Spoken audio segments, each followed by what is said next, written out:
Sugar के मरीजों के लिए खुशखबरी।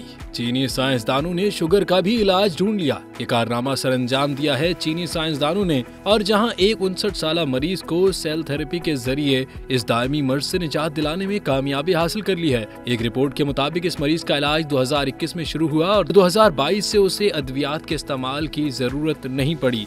इस तजर्बाती तरीका इलाज के जरिए लबलबे में इंसुलिन तैयार करने वाले मसनूई खलियात को बनाया जाता है, जिससे ब्लड शुगर की सतह को कंट्रोल करने में मदद मिलती है। ये शख्स 25 साल से ज़ियाबतीस टाइप 2 का शिकार था, जबकि संगीन पेचीदगियों का खतरा बहुत ज्यादा बढ़ गया था, जिसके बायस उसे रोजाना इंसुलिन के कई इंजेक्शंस लगवाने पड़ते थे। जिसके बाद शंघाई शिनजियांग अस्पताल के मुहक्किकीन ने इस तरीका इलाज को तश्कील दिया।